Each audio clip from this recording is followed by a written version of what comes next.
విక్రమ్ టీవీకి సబ్స్క్రైబ్ చేయండి. Subscribe to Vikram TV. Subscribe to Vikram TV. Subscribe to Vikram TV. Subscribe to Vikram TV. Please like, share and subscribe to Vikram TV. Sir what is love versus like? Sir నేను ఇప్పుడు instructor work చేస్తున్నాను ఒక famous university కాలేజీలో. అయితే నేను స్టూడెంట్స్ని అడుగుతాను ఒక నా సెషన్స్ అయిపోయిన తర్వాత, how many of you like me అని అందరు చేతులు ఎత్తుతారు. How many of you love me అనగానే సిగ్గుపడుతుంటారు, ఎత్తుదాం వద్దా అని చెప్పేసి. సో ఇప్పుడు అడుగుతాను ఏంటి డిఫరెన్స్ లవ్కి లైక్కి తేడా అయిందంటే సార్ ఒక అద్భుతమైన కొటేషన్ సార్. మనం పూల చెట్లను చూసినప్పుడు మంచి పువ్వు ఉందనుకోండి, దాన్ని మనం ప్లక్ చేసామనుకోండి అది లైక్. అదే దాన్ని మనం వాటర్ పోసి దానికి ఇంకా నెక్స్ట్ గ్రోత్కి మనం సపోర్ట్ చేసాం అనుకోండి అది లవ్. అంటే లైక్ అంటే నాకు ఇష్టం, దాన్ని నేను కావాలి, అనుభవించాలి, తీసుకోవాలి. లవ్ అంటే నాకు ఇష్టము కానీ ఆ వాళ్ళు ఇంకా ఆనందంగా ఉండడానికి ఇంకా హ్యాపీగా ఉండడానికి వాళ్ళ గ్రోత్కి నేను హెల్ప్ చేయాలి. అది సార్ లవ్కి లైక్ ఉన్న బేసిక్ డిఫరెన్స్. కానీ ఇందులో చాలా అర్థం ఉంది, applicable to everywhere. Okay, successful life satisfy life కి తేడా ఏంటి sir? Successful life is measured by others. అంటే వేరే వాళ్ళకి కనపడుద్ది, నీ ఇల్లు ఎంత గొప్పగా ఉంది, నీ దగ్గర ఎంత కాస్ట్లీ కార్ ఉంది, నీ బాడీ మీద ఎంత కాస్ట్లీ ఆర్నమెంట్స్ ఉన్నాయి, నువ్వు వేసుకున్న డ్రెస్ ఎలా ఉంది. ఓకే, ఇవన్నీ ఎక్స్టర్నల్ పీపుల్కి చూసేది. కానీ సాటిస్ఫైడ్ లైఫ్ అంటే ఇంటర్నల్గా అది ఎవ్వరికి, ప్రపంచంలో ఎవ్వరికి కనపడదు. నువ్వు చెప్పకపోతే నీ తల్లిదండ్రులకి, నీ భార్యకి, నీ పిల్లలకు కూడా తెలియదు.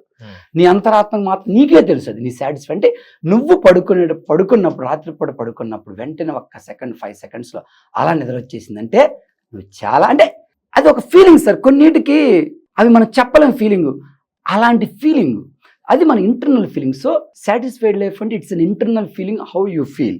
సక్సెస్ఫుల్ అంటే measured by others, satisfaction is measured you only. So నేనేమంటారంటే అందరూ కూడా సాటిస్ఫైడ్ సక్సెస్ఫుల్ లైఫ్ కావాలి, సక్సెస్ఫుల్ సాటిస్ఫైడ్ లైఫ్ కావాలంటారు. అది వద్దు ఇది వద్దు, రెండు అయితే బాగుండదు. పాసిబుల్ అదే ప్రయత్నిస్తే. ఓకే, అసలు పర్పస్ ఆఫ్ లైఫ్ ఏంటి సార్? అసలు లైఫ్ అంటే ఏంటిది అసలు? ఏ పర్పస్? అది ఏం పర్పస్ కదా సార్. అందరికి మనకేం చెప్పారు, అమ్మ పుట్టంగానే కాలేజీ స్కూల్కి వెళ్ళు, స్కూల్ తర్వాత కాలేజీ అయిపోయిన తర్వాత మంచి ఉద్యోగం వచ్చింది కాబట్టి ఏం చేయాలి ఇప్పుడు పెళ్లి కాగానే ఆటోమేటిక్ గా వద్దన్నా కానీ పిల్లలు వచ్చేస్తారు. ఓకే, ఇంక నెక్స్ట్ ఏంటి, ఇంకా మంచి ఇల్లు, హోమ్ లోను, మంచి car loan, credit card. Okay, ఇప్పుడు ఇంకా పిల్లల ఎడ్యుకేషన్ వెరీ గుడ్. పిల్లల ఎడ్యుకేషన్ అయిపోయిన తర్వాత వాళ్ళ చదువులు అయిపోయిన తర్వాత వాళ్ళ పెళ్ళిళ్ళు అయిపోయిన తర్వాత మనం రిటైర్మెంట్ అయిపోతాం.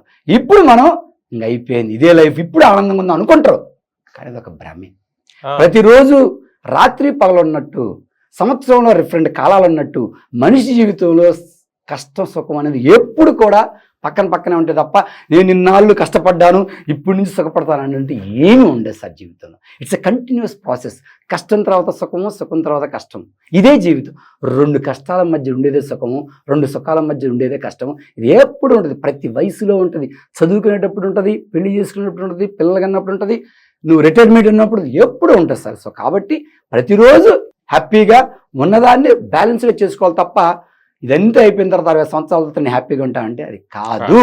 ఎందుకంటే అప్పుడు కూడా నీ పిల్లలకి ఏయో సమస్యలు ఉంటాయి, నీ మనవలతో ఏయో సమస్యలు ఉంటాయి, నీకు హెల్త్ సమస్యలు ఉంటాయి. నీకు ఇప్పుడు చూస్తున్నాం కదా సొసైటీలో ఎంతమంది ఈ రోజున పేపర్లో చూస్తుంటే భయం వేస్తుందండి. కొడుకు తల్లిని చంపటం ఏంది, తల్లిని భర్తని భార్య చంపటం ఏంది, అక్కని అన్న చంపటం ఏంటి, అసలు ఏం జరుగుతుంది, భార్య భర్తలు సూసైడ్ చేసుకుంటే అంతగా అయిపోతుందంటే. సో కాబట్టి ఏదైనా కానీ జీవితంలో పర్పస్ ఆఫ్ లైఫ్ అంటే imagination to reality, the difference real life. Purpose of life అంటే there is no such thing as purpose in life. It is an opportunity for you to prove what is life. అంటే నీకు నువ్వు ఒక opportunity వచ్చింది, నీకు అలా ఎక్కడ definition చెప్పలేదు, నీకు ఒక ఆపర్చునిటీ ఇవ్వబడింది లైఫ్ అంటే. నువ్వు ప్రూవ్ చేసి చెప్పు వాట్ ఈస్ లైఫ్ అనేది. You tell me what is life. It's an opportunity for you do and show to the society that this is life. Yes sir.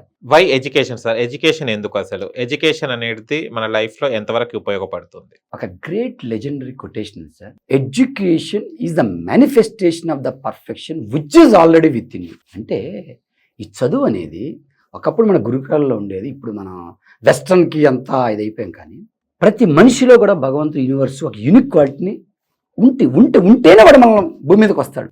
ఆ యూనిక్ క్వాలిటీని తల్లిదండ్రులు కానీ గురువులు కానీ గుర్తించి ఆ యూనిక్ క్వాలిటీ వల్ల వీడు ఏ రంగంలో అయితే బాగుండడం చెప్పే పర్పస్ ఎడ్యుకేషన్. కానీ మనము ఈ రోజున 100%కి 99% స్కోర్ రావాలి, మంచి లక్షల రూపాయల ఉద్యోగం రావాలి, ఓకే, అబ్రాడ్ వెళ్ళాలి. అదే మన పర్పస్ ఆఫ్ ఎడ్యుకేషన్, అంతే కదా? అలా కాదు సార్, ఇలా ఉంటే బాగుండదు అనేది దట్ ఇస్ ద కొటేషన్, ఆ లెజెండరీ చెప్పే concept subject. What is luck sir? చాలా మంది లక్ అని ఎంబడి పడుతుంటారు. నాకు లక్ లేదు, అందుకోసమే సాధించలేకపోయాను, వాడికి లక్ ఉంది కాబట్టి అది సాధించగలిగాడని చెప్తుంటారు కదా. అసలు వాట్ ఈస్ లక్?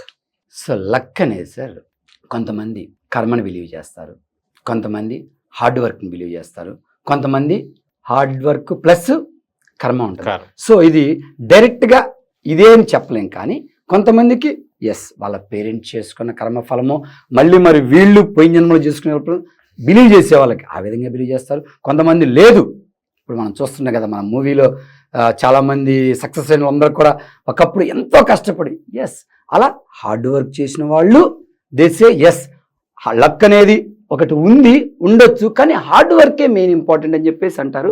కర్మను నమ్ముకున్న వాళ్ళు ఎస్ ఇది కర్మఫలం అంటారు, కొంతమంది mix of hard work plus కర్మఫలం కూడా అంటారు సార్. అదే లక్.